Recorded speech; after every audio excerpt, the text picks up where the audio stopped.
So one thing that a lot of singers talk about is knowing your voice part. A lot of you might know this already, but for those of you that don't, your voice part is kind of what notes your voice fits with most naturally, and that can help you with a lot of things, with knowing where to sing in a choir, with knowing what kind of songs to look into, because you know where your range is, like what notes you can sing, but also like if you want to sing a pop song, then you can find a popular artist who has the same voice type as you. For example, I think Josh Groban is a baritone, so that makes it a little bit easier for baritones to sing his songs. And tenors are able to know that it might be a little bit low for them, but if they want to, they can work it. And basses, it might be a little high sometimes, but they can work it. So knowing your voice part is really, really essential to knowing what your range is. And I put a guide on my blog in the past, so if you are really, really curious, go ahead and look at that. But just for reference, basses are the lowest of the male voice types. So they're the ones who sing the really low notes.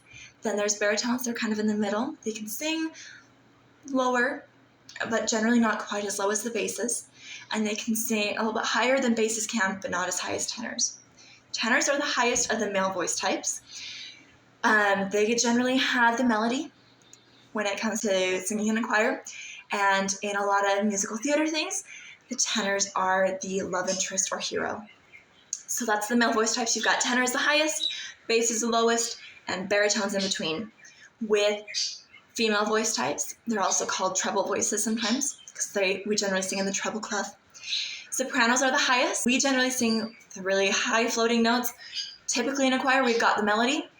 And then also in musical theater, we're generally the love interest or the heroine. With the lowest female voice type, it's going to be altos. Altos get to sing really cool low notes. In choirs, they're generally stuck on the same note the whole time, but they make the music sound so much cooler. Like, choirs would not sound nearly as cool without our altos and our basses. And then there's the mezzo-soprano. They're kind of in between. They generally can't sing quite as high as sopranos can, and they generally can't sing quite as low as altos can, but they sound really good in the middle piece there. And they also help make choirs sound so much better. If it was always just the melody in a choir, then it would be like every other pop song.